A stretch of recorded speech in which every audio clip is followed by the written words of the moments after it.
Shout outs. First of all, shout outs to Jill Jensen, Annie Southam, Paul Sorensen, Kelly Smith, Carrie Ann, Shelley Lewis, Karen Ricketts, Bill Jenkins, Don Moore, and Susan Sanderson. Thank you all so much for watching. We have people watching in Costa Rica, Sydney, Australia, West Branch, Iowa, Rigby, Idaho, Auburn, Alabama, Argentina, the UK, Richmond, Virginia, where my heart always is, Scottsdale, Arizona, and New York City. Thank you all very much for watching. Okay, here we go. Question number one. Nate, how come Lori had to wear handcuffs with Dateline and not with you? That is a good question, Ruth. I was told that she likely would be in handcuffs, leg shackles, and that there might be a desk or a table in between us. But when she came in, she didn't have on handcuffs. I did not want a table in between us. I would much rather not have any barrier between me and a subject that I'm interviewing. I think that there can be, you can read into the, nonverbal communication of having a table of power structure, whatever. I was glad. And also, I had heard that we wouldn't be allowed to mic her up because in the jail suit, if she's cuffed, you can't really mic someone up. I don't want to touch her. I also was told we couldn't touch her or shake her hand. She reached out, we shook hands. So we got a boom mic, thanks to IE Productions, who loaned us that mic very last minute.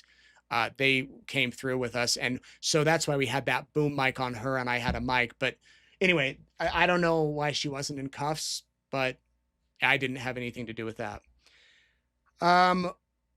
Betty says, Nate, you're doing a great job. I have a question for you. Would it be possible for you to interview those affected by what Chad and Lori did, like family and friends of the victims? Yes, Betty, I have done that. I've done that. I've done that frequently throughout the years. If you're new here, you can go to our YouTube channel. We have over 1,000 videos on our YouTube channel associated with this case.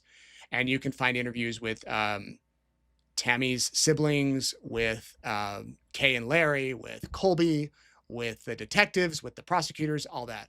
There are more people I'd love to interview. I've got a list of about 5 or 6 in my head.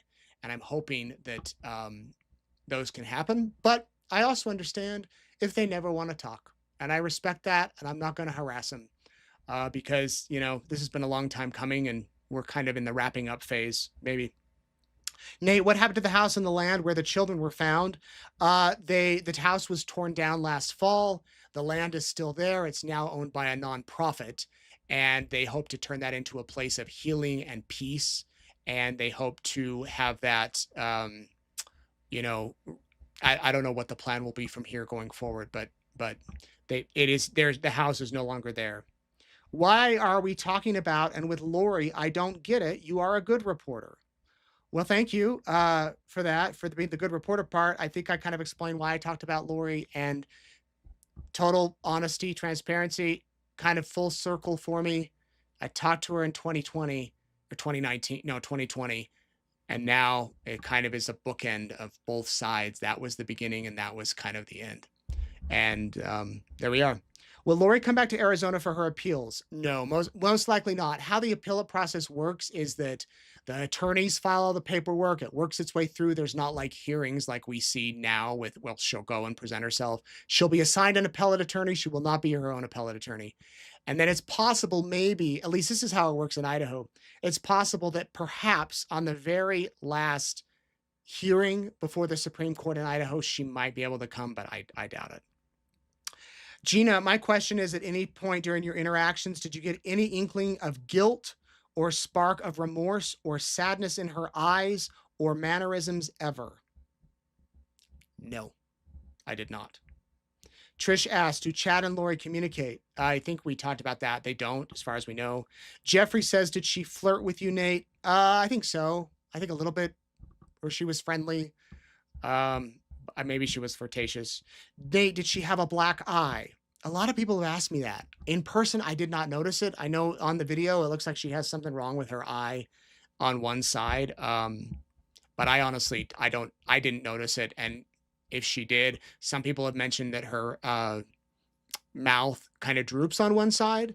And she did during the Dateline interview too. I don't know if she has some sort of Bell's palsy or something, but yeah, I didn't, have time to ask her. Lori, I want to know how you felt when she walked through the door. Were you nervous at all? Yes, I was nervous. I've told people I don't really get nervous in interviews, and I was nervous. I because I didn't know how it was going to be. You see how she is. You don't know what Lori's you're going to get. I mean, I organized my cards. I had the blue cards, which were like, get to these questions, and the topics. Chad was at the top, and then orange cards, and then I highlighted like preference, and then I'm like, this is too complicated. And then the pink cards were what Lori wanted to talk about, which I put at the bottom of my stack and never got to. And then I had yellow and green. So I had this whole color coded system, which, about 15 minutes in, I kind of just not went with the flow, but so yeah, I was nervous. If Lori's granted a new trial in Arizona, will she stay in Arizona until the new trial? I thought she wanted to leave ASAP. I don't know if she's going to be granted a new trial, but if she is, I imagine she would stay there. Yes. And yes, she does want a new trial. And yes, she wants to leave desperately. So it's kind of a contradiction and all that. Tess, how did the interview affect you mentally? And did you feel like you got all your questions out? If we had talked another hour, I don't know if we would have gotten anything more out of it because, she doesn't tell the truth. And so we got 40 minutes, and I didn't get all my questions out. Absolutely not. I could have asked her 2 more pages, but I don't think we would have gotten anything of substance.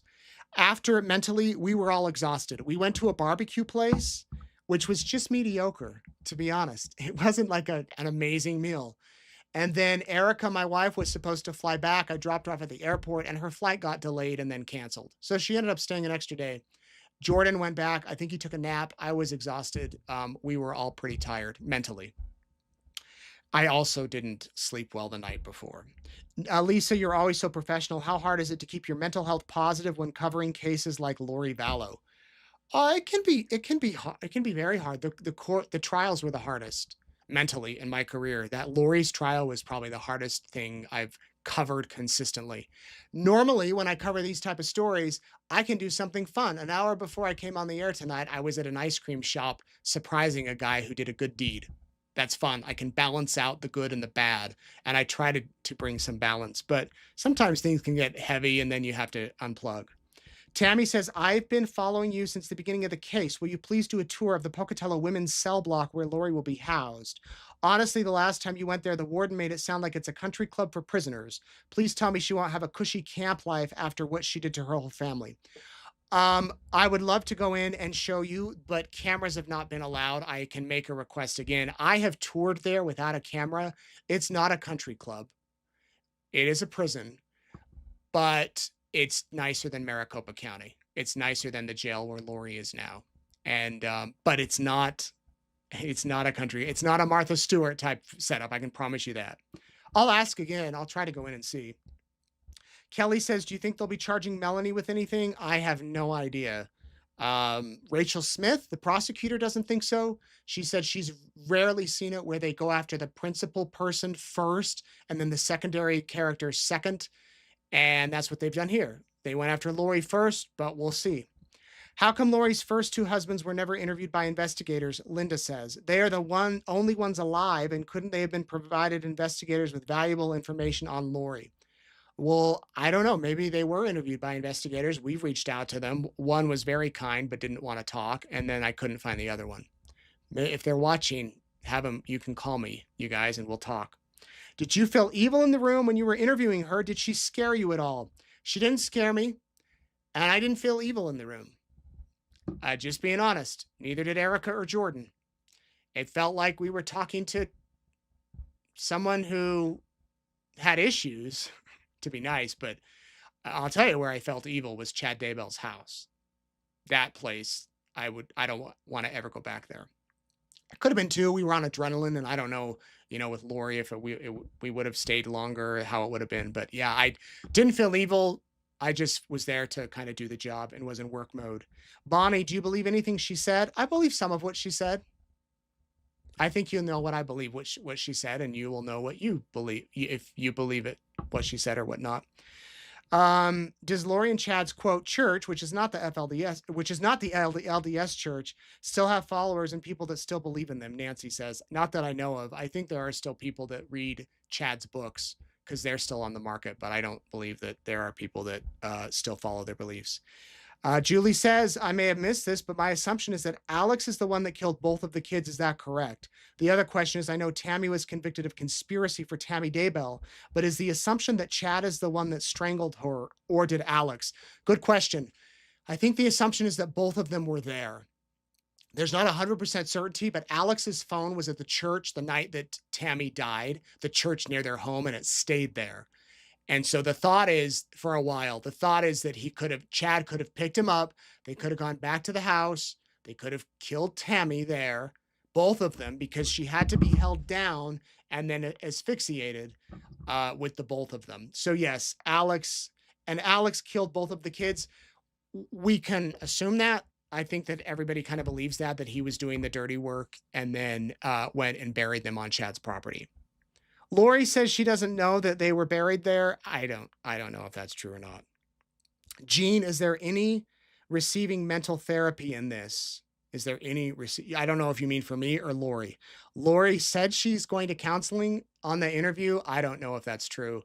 I know that multiple experts in the state hospital north diagnosed her with hyper delusionosity with a religious fascination. And but she was still competent for trial. Why do you think Lori agreed to the interview? Good question. That's from Kaylee. You know, Kaylee, I think Lori, I don't know. I don't know.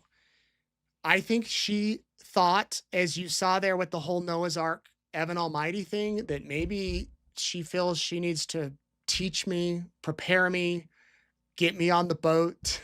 I mean, I don't know. And maybe she felt too, to bring it full circle.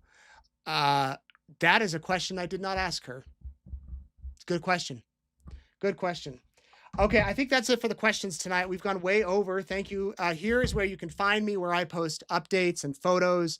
And you can find me on my reporter page, Nate News Now on X, my Instagram page, and East Idaho News YouTube. Again, if you haven't subscribed, we'd love for you to subscribe. And we'd love for you to keep in touch with us. And we'll be back tomorrow night, 7 o'clock, with a little bit more from the interview. Sorry for the technical problem, but we'll have it tomorrow, as well as that other piece and reaction from Jordan and Erica and so much more. Thank you all for watching. Have a good night. Questions at eastidahonews.com if you have any questions. See ya.